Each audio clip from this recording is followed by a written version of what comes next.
Sacred Heart ICU at 0230, fluorescent lights humming over linoleum floors slick with disinfectant. Katie Morrison moves through the critical care unit like a shadow, her scrubs 2 sizes too large, dark circles under eyes that never quite meet anyone's gaze. The ventilator wheezed its mechanical rhythm in room for 12. She checks 4-star General Thomas Riker's vitals with hands that are steady despite the rest of her appearing fragile, a contradiction no one notices because no one looks closely at nurses who don't speak. The blood pressure cuff released with a soft hiss. 88/52. Normal for him. She records it in his chart, her penmanship precise as surgical sutures, each number exact, heart rate 62, O2 sat 98%. Temperature 37.1 Celsius. In her locker on the 3rd floor, behind her lunch bag and a dog-eared copy of the employee handbook, sit a pair of worn combat boots caked with desert sand the color of rust. She hasn't opened that locker in 3 years. The boots stay there the way some people keep photographs they never look at, proof that another life existed before this one. Katie finishes the general's rounds and moves to the next bed without hurrying. Her movements are economical, wasting nothing. A tremor runs through her left hand when she's idle at the nurse's station, a fine vibration that comes and goes like a radio signal losing frequency. It vanishes completely the moment she touches a patient. No one has noticed this either. She adjusts the 4 line on the trauma patient in 410, a construction worker who came in yesterday with crush injuries to his left leg, and her fingers move with 0 tremor, the kind of precision that belongs in an operating room, not at a bedside. The small scar bisecting her right eyebrow catches the light for a moment before she pulls her hair forward. She has learned to hide it. She has learned to hide everything. Dr. Hargrove arrives for morning rounds at 0715, his designer watch catching the light as he moves through the unit with the confidence of someone who has never questioned his place in a room. Cartier.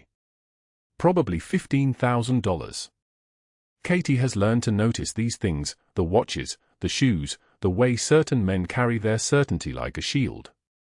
He dismisses her chart notes without reading them, glancing at her name tag as if it might explain something about the quality of her documentation. She is standing beside him, her posture slightly curved forward, her voice pitched low.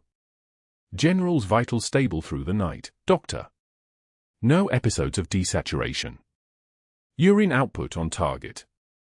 He nods without acknowledgement and moves to the next patient. The interaction takes 7 seconds. It is, by his assessment, forgettable. The general's family arrives at 0845, his daughter and son, expensive wool coats and the exhausted entitlement of people accustomed to having things explained to them by people dressed better than they are. They want updates. They want assurances.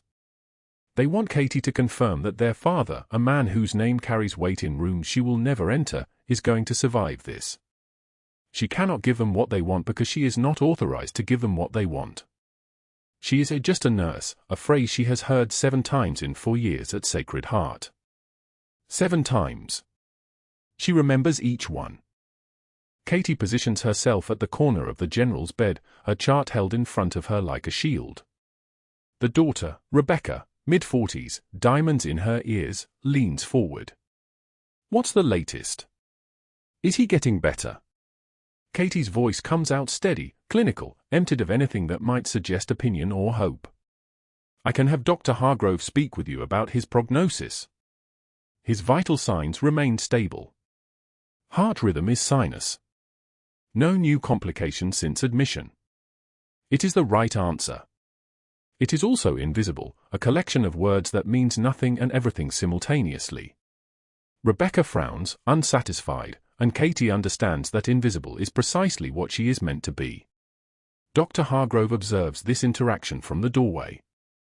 He watches Katie check the general's pupils with a penlight, watching her perform the neuro-assessment with hands that move like they have done this 10,000 times. He sees a timid nurse who flinches slightly when he raises his voice during rounds, shoulders hunching as if bracing for impact. A woman in her mid-30s who keeps her hair pulled back too tightly, who wears no jewelry except a small gold chain almost hidden beneath her scrubs. A nurse who is adequate but unremarkable, competent enough to manage vitals and medications, the kind of mid-level staff that hospitals need but rarely remember. What he does not see is the surgical precision in her hands as she adjusts the fall line with zero tremor, the kind of precision that suggests training far beyond a civilian nursing degree. What he does not see is that the legend whose call sign once meant survival in Kandahar is currently standing 8 feet in front of him, checking blood pressure like it is the most important task in the world. The radio crackles at 10:30. Trauma alert. Incoming ETA for minutes.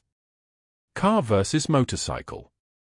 31-year-old male, GCS 15, open fracture left femur, respiratory distress, possible pneumothorax.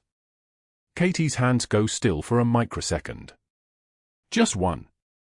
Then she is moving. The hand tremor is completely gone. Muscle memory does not lie.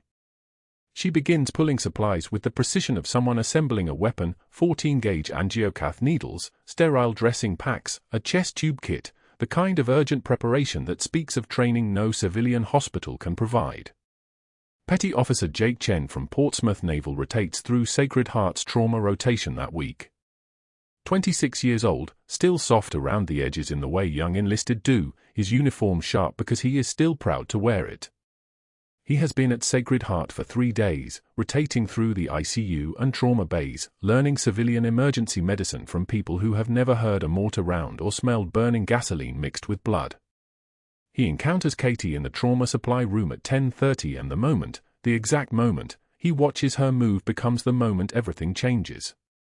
She is pulling supplies with a speed and economy that is wrong for a civilian nurse. There is no hesitation in her movements.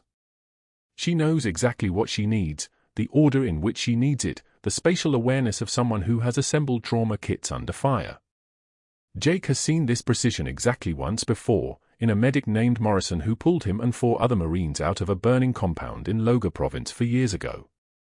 A medic who disappeared from the Navy shortly after Kandahar, whose name was never spoken again, whose surgical call sign was whispered only in certain circles. Valkyrie. The angel who didn't believe in leaving people behind. The trauma patient arrives at 10:34, 31-year-old male, respiratory distress, left femur fracture, blood saturating the trauma pants, the kind of immediate life threat that separates the competent from the irreplaceable. Katie is already in the bay. Jake is assigned to assist. The attending physician begins barking orders. Chest tube, 12 lead EKG, type and cross, get me 2 large bore 4s and push fluids. Katie moves to the patient's chest, her gloved hands moving with the terrifying fluid precision of apex predators, her fingers finding the exact location between the 2nd and 3rd ribs, midclavicular line, no hesitation, no uncertainty. The needle goes in. The hiss of air escaping sounds like pressure released from a wound that has been closed too long. Jake watches her finish the procedure. He watches her secure the chest tube and adjust the O2, the patient's saturation climbing from 82 to 91 to 96%. He watches her hands move the way only certain medics' hands move, the way survival moves. His throat goes dry. He leans close enough that only she can hear him, his voice barely a whisper. Holy shit. You trained at Bagram. It is not a question. It is a recognition. Katie's face goes white. The kind of white that comes from a door you thought was permanently locked suddenly swinging open. She does not respond. She does not meet his eyes. She finishes securing the tube with movements that have become mechanical, her hands steady but her breathing shallow, the kind of shallow that comes from an adrenaline spike that has nothing to do with the patient. The attending physician is calling for labs. The patient is stable. The trauma is managed. Katie finishes the procedure in silence, every movement exact, every gesture controlled, and then she steps back from the bed without looking at Jake and walks out of the trauma bay before he can ask her name. She moves through the corridor toward the break room, her steps quick but not running, the way people move when they are trying very hard not to run, and the recognition Jake has just handed her sits in her chest like shrapnel that has finally decided to move. In the break room, she stands at the sink and lets the water run cold, watching it stream over her gloved hands. The tremor is back. Both hands now. She pulls the gloves off slowly, methodically, the way she has been trained to do, and beneath the latex her hands are shaking in a way that would be visible to anyone who looked. No one looks. The break room is empty at 10:45. It is always empty. She pulls out her phone and stares at a number she has not called in 4 years. The area code is 540. Northern Virginia. The contact name is simply Sister. One word. That is all the tether she has left to the world she walked away from. She does not call. She stands at the sink with her hand shaking and the phone in her pocket and understands, with the clarity that only comes from hard truth, that the life she has been building, the invisible life, the shadow life, the careful construction of Katie Morrison, the unremarkable ICU nurse, has just developed a crack large enough to see through. The medication order sat on the tray in Katie's hands like a test she hadn't studied for. Digoxin. 0.025 milligrams. Her eyes had caught the discrepancy during the morning round. The dose was double what the general's renal function could tolerate. At 73 years old with compromised kidneys, this wasn't a minor error. This was a cardiac arrest waiting to happen. She found Dr. Hargrove at the general's bedside, his white coat pristine as fresh snow, his posture angled toward the family like a performance. The general's daughter sat rigid in the vinyl chair. The son scrolled through his phone with the glazed expression of someone who had learned long ago not to pay attention. Katie approached with the tray balanced at waist level, the small paper cup containing the tablet catching the fluorescent light. "Doctor," she said, her voice pitched low. "The medication order, there's a dosage discrepancy I need to clarify before administration." Hargrove's head turned. His smile didn't reach his eyes. "Nurse Morrison, I don't recall asking for input from the help." "The order stands." "The help."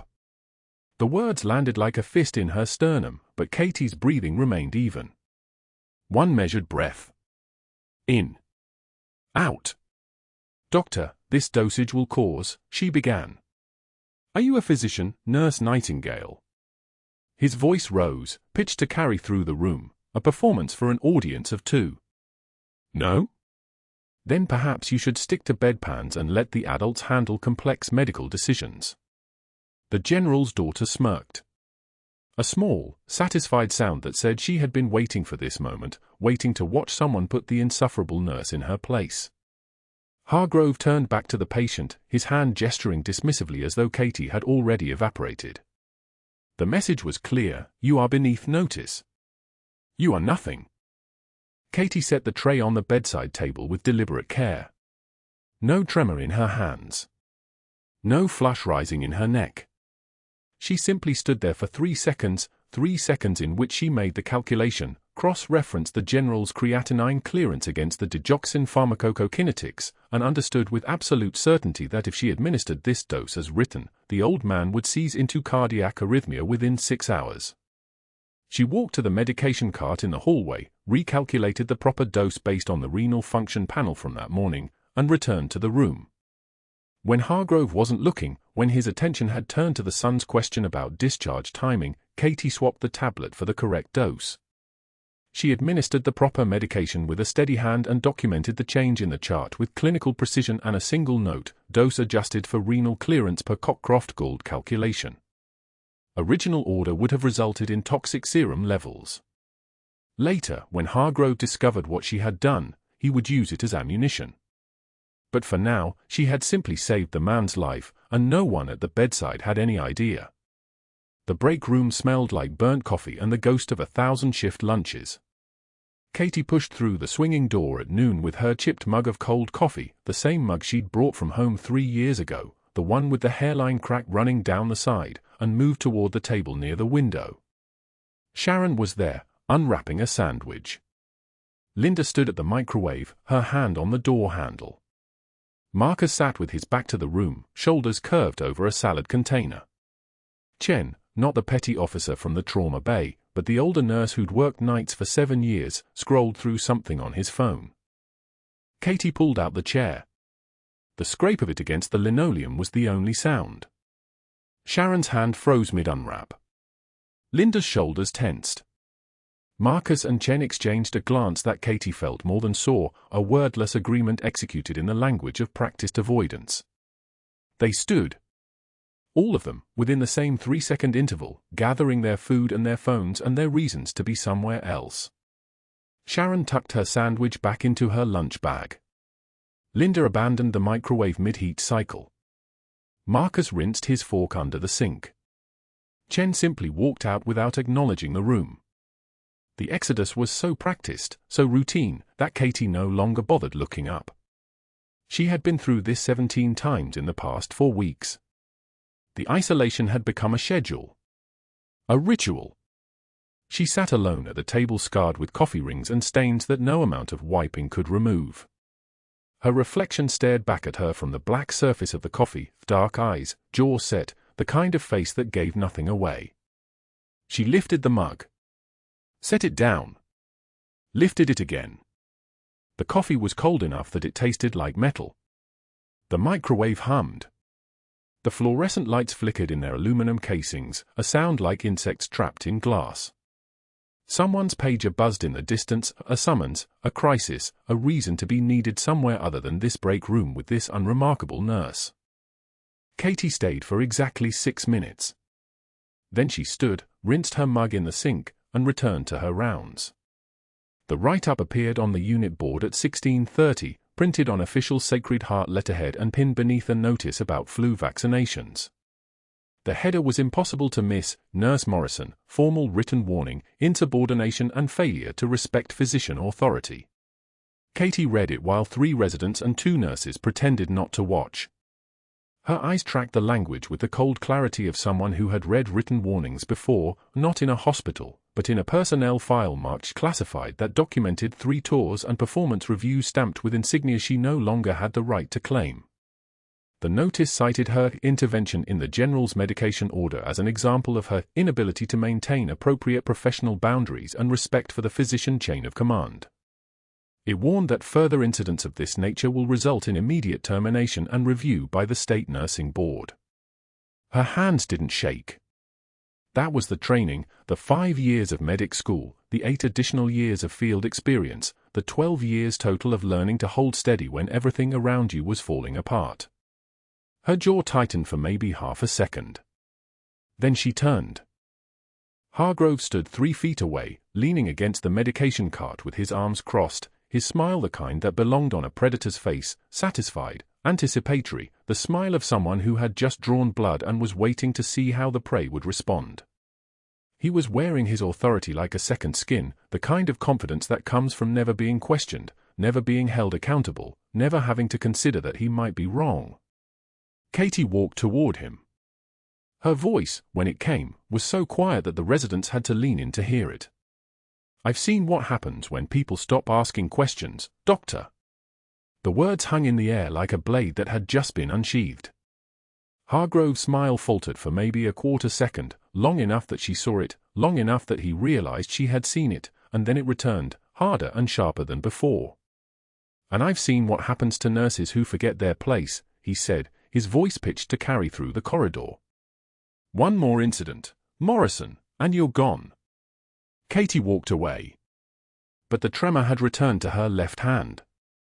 At 1600 that evening, a patient came in via ambulance, a civilian trauma, motor vehicle accident, penetrating wound to the left chest. The trauma attending was already scrubbed in for another case. The resident on call was green, 6 months into their training, the kind of young doctor who still looked surprised when patients bled. The patient was coding, blood pressure 72/41, oxygen saturation falling below 85%, every breath a labor. Attention pneumothorax. The patient's lung had collapsed.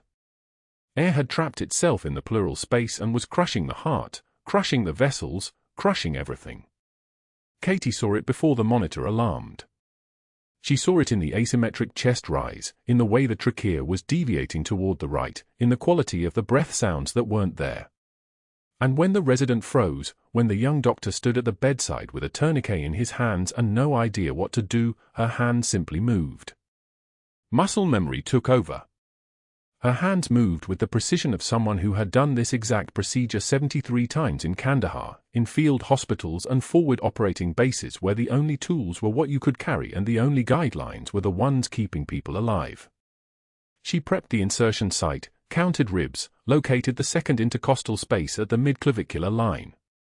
Her fingers found the landmarks like muscle-reading braille. The 14-gauge needle went in. The hiss of trapped air escaping. The patient's oxygen saturation climbed immediately, 78. 82. 90. 94. But that wasn't the worst part. Petty Officer Jake Chen, rotating through from Portsmouth Naval Hospital for the trauma rotation, had been assisting at the bedside. He watched Katie's hands. He watched her counting ribs with her eyes closed. He watched her threading the needle through the pleural space with the kind of precision that comes from 1,000 hours of training in a war zone. His eyes widened. The Kelly clamp fell from his hand. He whispered, "Holy shit, you trained at Bagram." Katie's face went white. Her hand stilled. For 3 seconds, exactly 3 seconds, she stood motionless with her gloved fingers still on the needle hub, the patient's breath returning, the crisis already past. Then she finished threading the tube. Confirmed placement. Secured the dressing. Stripped her gloves in one fluid motion. And walked out of the trauma bay without looking at him, without acknowledging the question, without giving him any opening to ask her name or rank or why a senior chief petty officer from the Navy's Special Forces was standing in Sacred Heart Hospital's trauma bay wearing civilian scrubs and a name badge that said Morrison. Chen tried to follow, but she was already gone, already disappeared into the stairwell, leaving him alone with the resident and a patient whose life had just been saved by someone who had clearly saved 1,000 lives before. That evening, the general's condition began deteriorating. His oxygen saturation dropped from 96 to 92 to 88. His respiratory effort increased, the work of breathing becoming visible in the rise and fall of his chest, in the way his shoulders came up to help. Katie saw the asymmetric chest rise. Saw the beginning of tracheal deviation. Understood, with the clarity that comes from battle-hardened instinct, that something was wrong. She paged Hargrove. He didn't answer. She paged again at 2,000. At 2,145. Each page documented in the chart with clinical precision. At 2,200, when the night nurse arrived to relieve her, Katie refused to leave. The night nurse, intimidated by Hargrove's warnings about Katie overstepping, about Katie exceeding her scope, about Katie needing to learn her place, asked her to leave. Katie simply moved her chair to the hallway outside the general's room. She sat there in the corridor with her back against the wall, watching the monitor through the window glass, watching the oxygen saturation numbers fall degree by degree, watching the breathing pattern change in ways that suggested the lung was collapsing again. Her left hand trembled on her knee. The floor was quiet at this hour, just the soft beeping of monitors, the distant hum of the ICU, the sound of her own breathing. She had 12 hours until her next scheduled shift. She had no authority to act. She had one written warning on a public board and Hargrove's explicit order to stay within her lane. What she had was a general who had served his country for 47 years, lying 12 feet away with a collapsed lung that was going to become a catastrophe in approximately 4 hours if no one intervened. And she had her hands that had held together 11 men pulled from a burning compound in Kandahar, hands that had performed emergency surgery with a headlamp and a prayer, hands that knew exactly how to do what needed to be done. But if she did it, she would be finished. The alarm started at 0400 like a scream in the dark. 3 sharp bursts from the general's monitor, then the continuous wail that meant the room had stopped being a room and become an emergency. Katie heard it from 2 corridors away, already moving before her conscious mind caught up with her body. The night nurse, Martinez, young, competent until the moment things went wrong, had hit the call button and stood frozen beside the bed, her hands hovering uselessly in the air like prayer. The general lay grey. Not pale. Grey. The color of someone whose blood had forgotten how to carry oxygen. His chest was rigid as concrete, each rib locked in place, his neck corded with muscle as his body fought against lungs that would not move. The jugular veins above his collarbone stood out like rope, distended and pulsing with the pressure of air that had nowhere to go. His head tilted back. His eyes open. Unseeing. Katie was through the door in 3 strides. She did not slow down to assess. She did not pause to think. The pattern was automatic, written into her nervous system in a place deeper than thought. Tension pneumothorax. A collapsed lung trapping air between the visceral and parietal pleura, each breath compressing the mediastinum, crushing the heart, choking the major vessels. She had seen it at forward operating base Shank in Logar province when a Marine took shrapnel through his thoracic wall. She had seen it twice more after that. Once in the burning compound in Kandahar where the men's screams had sounded like sirens. Once in a convoy ambush near Helmand where the dust and the blood had turned the air copper-colored and thick. Call for a resident, Katie said to Martinez, but she was already moving to the crash cart. Not a request. A statement of fact. Her voice had dropped an octave without her permission, had become the voice of someone accustomed to being obeyed. Dr. Stevens arrived 90 seconds later, his white coat hanging loose over wrinkled scrubs, his hair uncombed, his phone in one hand and his free hand pressing against his face as if he could push away the crisis by force of will. He was 29, newly minted from his residency at Johns Hopkins, and the moment Katie saw his eyes, she knew he was going to freeze. The moment was written across his face like a prognosis. "What do we have?" he asked, and his voice came out too high, the voice of someone asking a question to which he did not want an answer. "Tension pneumothorax," Katie said. She did not look at him. Her hands were already moving, already preparing. Probably from the pleural tear during the original trauma. The lung has been slowly leaking air into the chest cavity and now his heart can't pump. He's got maybe 3 minutes of perfusion left. Stephen stepped closer to the monitor, staring at the numbers as if they might rearrange themselves into something less terrible. His hands shook slightly. His jaw worked without producing sound. "We need to call Dr. Hargrove," he said finally. "We need the attending." I can't." "He'll be dead in 3 minutes," Katie said. The words came out flat and absolute.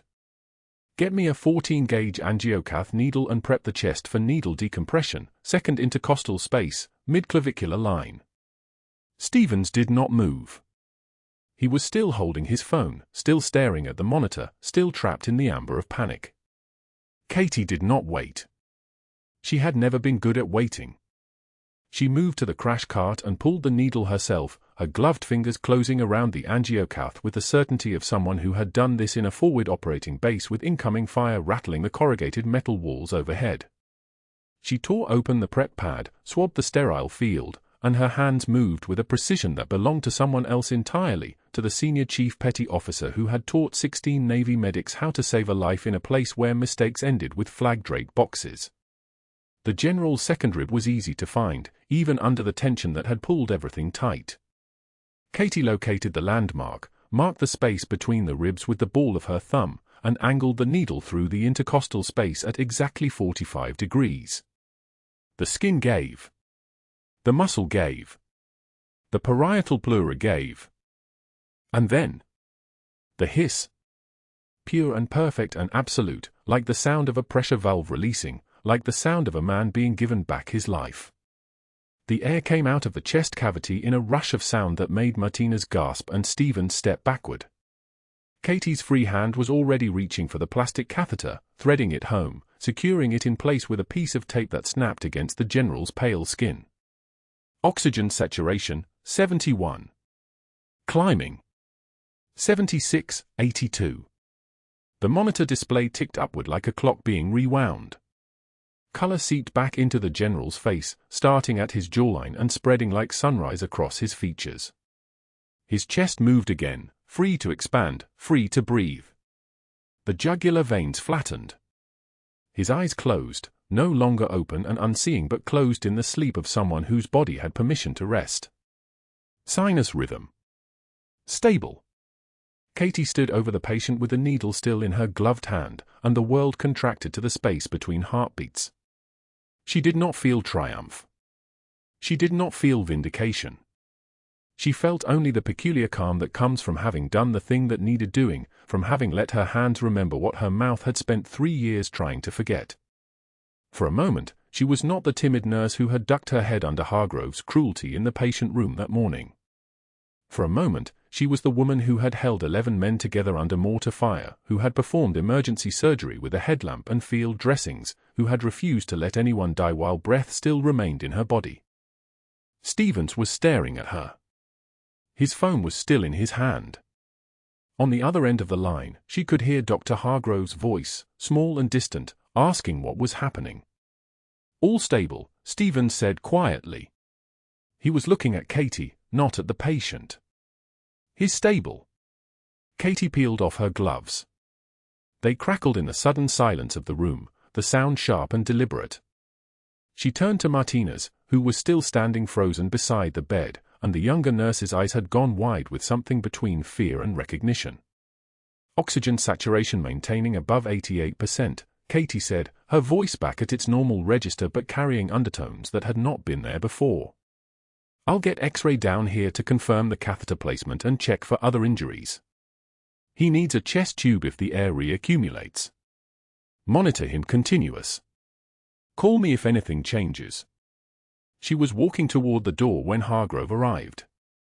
He came through fast for a man his age, his lab coat flaring slightly behind him, his face set in the expression of someone who had been expecting a disaster and intended to arrive just in time to witness it. He took in the scene in 2 seconds, Katie moving toward the exit, Stephen standing useless beside the bed, the general breathing steadily in the morning light that had not yet begun to edge through the windows. Hargrove's eyes went to the general. Then to Katie. Then to the chest where the angiocath needle was still visible, still securing the life-saving decompression she had performed without authorization, without supervision, without his approval.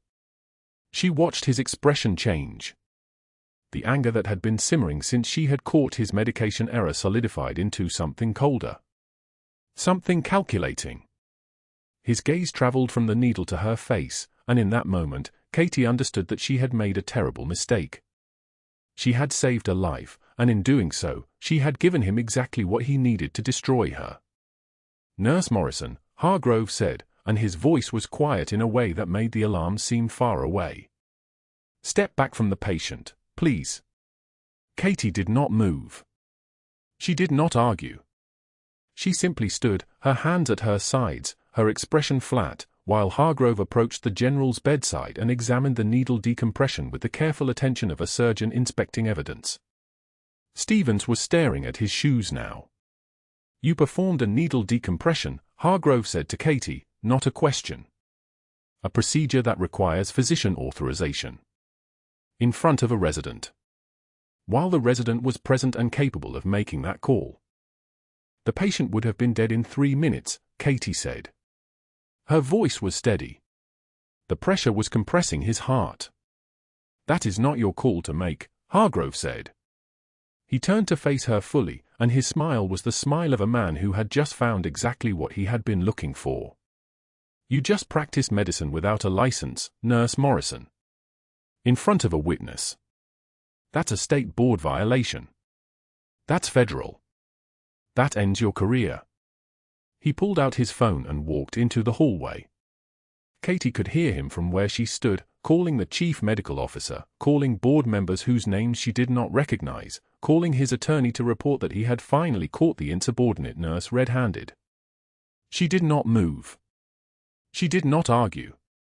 She simply stood beside the general's bed and watched his oxygen saturation climb to 94, steady and perfect, and felt the last 3 years of her life come unraveled in the time it took for a man to make 3 phone calls. Dr. Hargrove arrived 10 minutes later, his footsteps sharp against the tile like an executioner's countdown.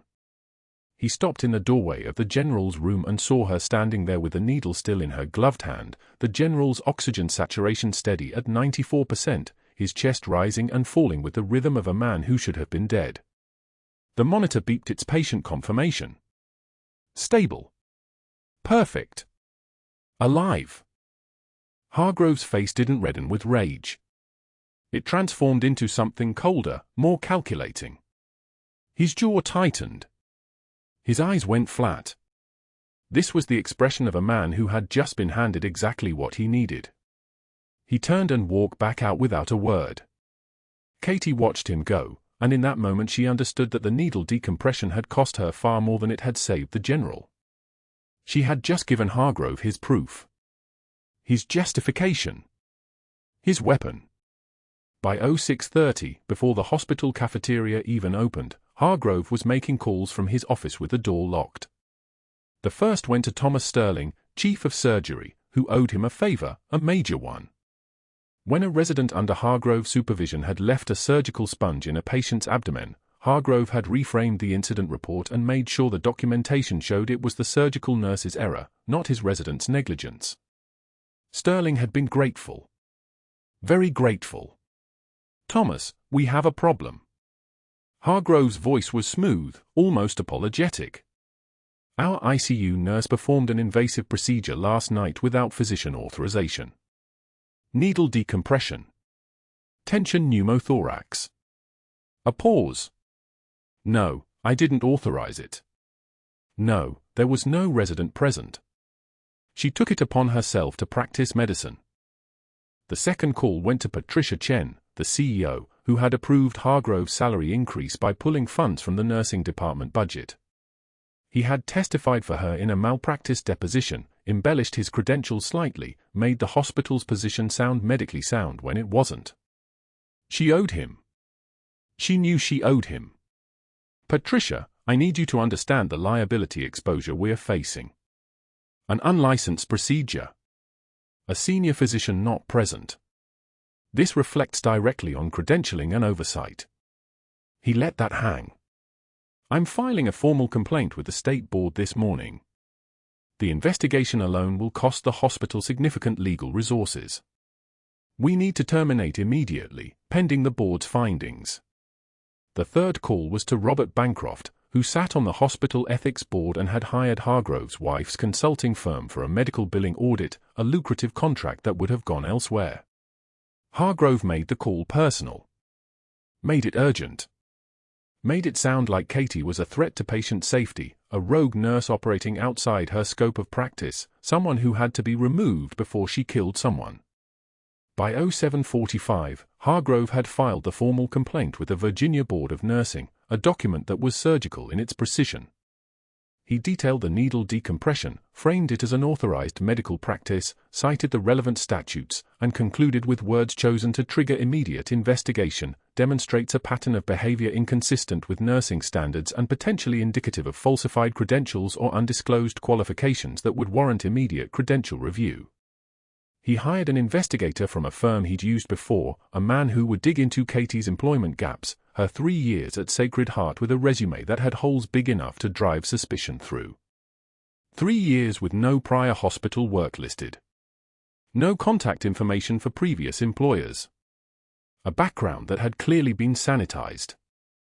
The investigator's initial report would raise exactly the questions Hargrove wanted raised. Where did she work for the 7 years before Sacred Heart? Why were references unavailable?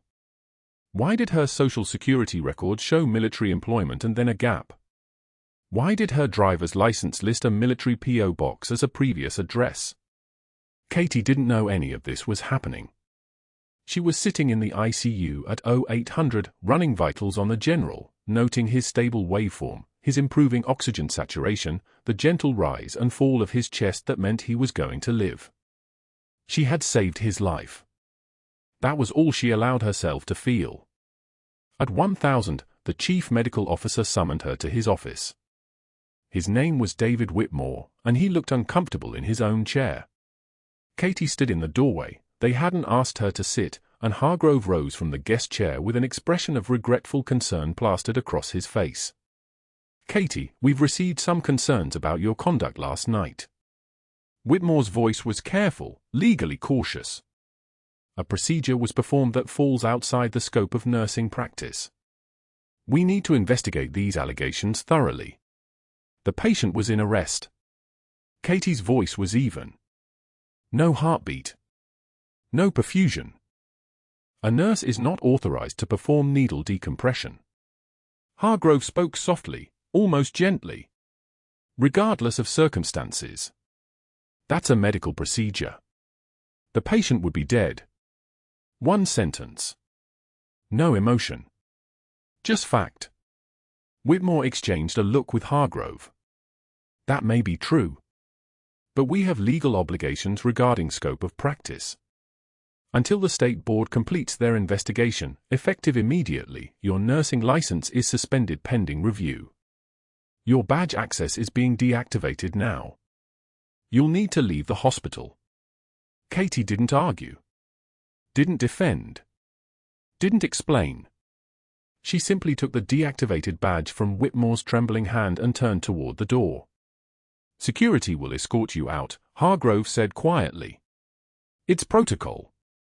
By 11:45, Katie was walking through the main lobby of Sacred Heart Hospital, escorted by 2 security officers whose job was just a job, nothing personal, nothing against her. The lobby was full. Families waiting in chairs. Visitors carrying flowers. Patients shuffling past in robes and 4 stands. And among them was Victoria, the general's daughter, sitting next to her brother Marcus, waiting for ICU visiting hours. Victoria saw Katie first. Saw the deactivated badge. Saw the security officers flanking her like guards. Saw the walk, straight-backed, head level, the kind of walk that didn't break even when the entire world was falling apart. Victoria's hand gripped her brother's arm. She whispered something. Marcus's eyes widened as he watched Katie pass. They didn't let her access her locker. Security stood outside the break room while she retrieved only her purse, her wallet, the few personal items she'd kept in her uniform pockets. The pair of worn combat boots sat in the bottom of her locker, partially hidden beneath a jacket. Brown leather, creased at the ankles, the laces knotted from 1,000 deployments. Evidence of a life she couldn't claim. Proof of who she had been. They stayed behind when she left. The rain started as she drove, not a gentle afternoon drizzle but a hammering downpour that made the wipers scream across the windshield. Katie drove west on I-64, away from Sacred Heart, away from Norfolk, toward Hampton where the VA hospital sat like a grey monument to everyone the system had failed to fix. By 1830, she was sitting in the waiting room at the Veterans Affairs Medical Center, surrounded by men in various states of healing and breaking. An amputee in a wheelchair scrolled through his phone. A Marine with tremor in both hands gripped a coffee cup. An older soldier sat silently, his eyes fixed on something only he could see. These were her people. These were the ones whose wounds she had once packed with gauze and prayer in field hospitals in Kandahar, whose names she had written on their 4 bags in black marker, whose blood she had worn on her gloves and in her hair and under her fingernails. Now she was here as a patient. Not a medic. Not a healer. Not the person standing over the stretcher making life or death decisions. She was the one seeking help. The one whose hands had started shaking and wouldn't stop. The one who couldn't sleep without seeing the general's oxygen saturation dropping, couldn't sit in silence without hearing Hargrove's carefully modulated voice explaining her crimes, couldn't breathe without feeling the weight of 3 years of hiding finally crushing her from the inside. The intake form asked about military service. Katie left it blank. She filled in her civilian name, her civilian address, her civilian phone number. She checked the box for PTSD and the box for occupational stress and the box for unable to maintain employment. A nurse, a real nurse, authorized and credentialed and legally sanctioned, took her vitals. Blood pressure 157/94. Heart rate 103. Temperature normal. Everything normal except the girl holding the pen. First time seeking care with us, the nurse asked gently. Katie nodded. One movement. That was all she could manage. You're in the right place. The nurse's voice was kind in a way that made Katie want to break. We'll get you set up with a counselor. PTSD is very treatable. The waiting room was full when Katie returned to her seat. More veterans filtered in. An older man with a Purple Heart on his jacket sat down 2 chairs away and nodded at her, not a greeting, just an acknowledgement. A recognition. I see you. I know what that look means. I've worn it too. Katie couldn't meet his eyes. She stared at the wall instead, at a government poster about suicide prevention, at a schedule of support groups, at a flyer for a vet center that offered free counseling. Everything was free at the VA. Everything was available. And it was all too late. 3 days later, the general's eyes opened to the sound of his daughter's voice. Victoria sat rigid in the chair beside his bed, her hand trembling as she held his.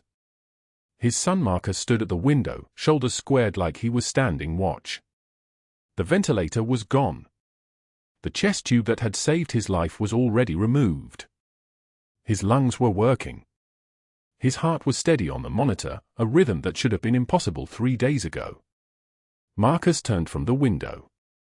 "Dad, the nurse who was fired for saving your life, they're saying she performed surgery without a license."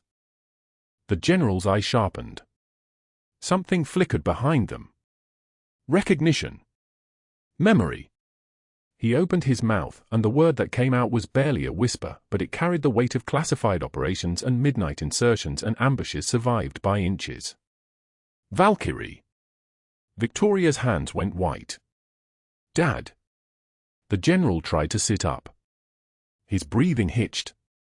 The monitor accelerated to 118, then stabilized.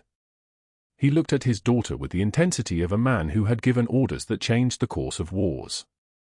"My file. Personal effects. Now." It took Victoria for minutes to locate the sealed manila folder from his effects. Her hands shook as she broke the seal. Inside, a single document stamped classified at every corner. She read the name aloud, and her voice cracked like she was speaking to a ghost. Senior Chief Petty Officer Katie Morrison. Then another line. Her voice broke completely. Navy Cross recipient. The general closed his eyes. He didn't speak. He didn't need to. The monitors told the story, his heart rate steady, his breathing controlled, the absolute calm of a man whose most critical decision had been silently confirmed. By 0800 that morning, a Black Hawk descended toward Sacred Heart's helipad like judgment arriving on rotor blades. The SEAL team leader who stepped out wore dress blues and carried the weight of command that made generals straighten their spines. His name was Commander Derek Dalton. He had served with Katie Morrison for 7 years. He had watched her drag wounded men through fire. He had seen her hold a pressure dressing on a severed femoral artery while rounds snapped overhead, her hand steady as surgical steel. He walked into the hospital boardroom where 6 administrators sat around a mahogany table, their faces already rehearsed with concern and plausible deniability. Commander Dalton didn't sit. He didn't introduce himself. His voice was low and precise, the kind of calm that comes from having already survived the worst. "That woman you suspended saved a 4-star general's life by performing an emergency needle decompression at 0400 hours. That woman earned a Silver Star in Kandahar for tactical medical intervention under hostile fire." He paused, each word landing like ordnance. 2 Bronze Stars. "And she pulled 11 men out of a burning compound." His voice dropped another octave. "You suspended a goddamned hero." The silence lasted exactly 3 seconds. Then the doors opened again, and 2 FBI agents in dark windbreakers entered. One of them held a tablet. His voice was almost casual, like he was reading a weather report. "Dr. Marcus Hargrove has been altering patient records and nursing reports for 18 months to cover treatment errors. We have digital forensics on every file. 18 altered records. For patient deaths under review for criminal negligence. They didn't make a scene. There was no shouting. 2 agents simply walked past the security cameras and into Hargrove's office on the 3rd floor. The arrest took 90 seconds. His hands went behind his back so smoothly it looked like practice. His face twisted into something between rage and disbelief as they read him his rights. By noon, the hospital issued a public apology. By evening, the local news ran the headline in bold white letters, "Sacred Heart Physician Arrested, Federal Charges." Katie watched it from her sister's couch in Virginia Beach, still wearing the same scrubs from 3 days ago, the fabric wrinkled and holding the smell of antiseptic and institutional bleach. The television showed Hargrove being led out of the courthouse in orange, his face contorted, his voice raw as he shouted about conspiracies and witch hunts. Reporters swarmed. The cameras loved his desperation. The news anchor detailed the charges in that perfect television voice: altered records, obstruction of a federal investigation, gross negligence. Katie's sister Emma sat beside her, not speaking, just present. Katie's phone had rung 17 times in the past 2 days. 17 calls from Sacred Heart Administration. She hadn't answered a single one. The charges against Hargrove multiplied like a cascade. 3 weeks into the investigation, the FBI uncovered 47 altered records. 5 patient families initiated civil suits. The state medical board suspended his license pending criminal trial. His defense attorney negotiated a plea deal by week for 15 years suspended, 7 years probation, permanent license revocation. The fall was complete. Total. The man who had commanded surgical residents and lauded his authority over nurses was now a convicted felon with a record that would follow him like shrapnel for the rest of his life. But that wasn't the worst part for Hargrove. The worst part came 6 months later when Katie heard through a former colleague that he was teaching CPR certification courses at Norfolk Community College for $16 an hour. The man who had made $600,000 a year now demonstrated chest compressions on plastic dummies in a basement classroom. He showed bored community college students how to count compressions to the beat of Staying Alive, his voice small and without authority, and nobody in that room had any idea they were learning from a federal convict. Katie didn't know any of this for the first 4 months. She sat in therapy at the VA Medical Center in Hampton, attended group sessions with veterans whose shrapnel wounds and phantom pain she had once treated in Kandahar, and walked the beach at dawn while the Atlantic hammered the sand like it was trying to change something that couldn't be changed. Emma asked gentle questions. Katie mostly stared at the horizon. The tremor in her hands gradually stopped. Then one afternoon, a courier arrived at Emma's door with a clear plastic bag. Inside were her combat boots. The leather was still dusty with Afghan sand. The right toe bore scorch marks from fire that had passed too close. The laces were frayed. A sealed letter from Sacred Heart's board sat at the bottom of the bag. Katie held the boots without opening the letter. She ran her fingers over the worn leather like it was the only part of herself she could still touch. She laced them up for the first time in 3 years at dawn on a Monday morning, standing outside the VA Medical Center in Hampton. The boots fit her feet like they had never been away. The weight of them grounded her in a way that made the trembling stop completely. She walked through the automatic doors not as a patient, but as the newly appointed Director of Emergency Medical Services. The waiting room where she had sat broken and invisible months before now fell under her command.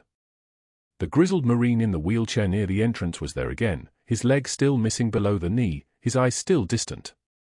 This time Katie met his eyes and nodded back. He nodded first. Recognition passed between them, the unspoken language of people who had bled in the same deserts. Petty Officer Jake Chen was there too, transferred to the VA 6 months ago, sitting at attention in the back of her first staff meeting. She didn't acknowledge their previous encounter, not in front of the room, but later she found him in the hallway and thanked him quietly for his silence. Commander Dalton visited her office that afternoon with a shadow box frame. Inside, her Navy Cross caught the light like a small sun. Her silver star. 2 bronze stars arranged in perfect ascending order. A photograph of her team in Kandahar, everyone young and armed and impossibly alive. Dalton set it carefully on her desk. The general wanted you to have this. He also wanted you to know he made a full recovery. Katie's eyes filled, but she didn't let the tears fall. She had trained herself out of tears years ago. I couldn't be that person anymore. Dalton smiled. It was the smile of someone who understood that the hardest wars were fought against yourself. You never stopped being that person. You just found a different way to serve. He left the frame where it caught the light. That evening, Katie returned to Sacred Heart as a visitor. Not for herself. For him. The general sat propped on pillows, his daughter and son flanking him like they were standing guard over something sacred. When he saw her walk through the door, he attempted a salute, his arm trembling with the effort. Katie didn't salute back. She nodded with the slow, deliberate respect of one warrior acknowledging another. The general's voice was still rough from the ventilator, but his eyes were clear as water. Valkyrie. Katie's voice came quiet and steady. Just Katie now, sir. She walked out through the same lobby where she had been escorted in shame months before, her badge deactivated, her reputation shattered by a man who had wanted to watch her fall. A nurse stopped her near the exit. Young. Maybe 2 years into practice. You're the one who saved the general. Katie paused. She looked back at the nurse with something like recognition, the weight of a profession that asked you to carry impossible burdens and pretend they were light. She smiled slightly, and when she spoke, the words carried the weight of 3 wars and 1,000 sleepless nights. Not all heroes wear capes. Some wear scrubs. She drove home past Norfolk Community College, where through a ground-floor window she could see Hargrove demonstrating chest compressions to a half-dozen bored students. His movements were mechanical. His voice was small. She didn't slow down. The road ahead was clear, and for the first time in 3 years, Katie Morrison knew exactly who she was supposed to be. If you've ever been underestimated by someone who didn't know your real value, if you've ever had to fight to be heard in a system designed to silence you, hit that subscribe button and let us know in the comments. What would you have done in Katie's position?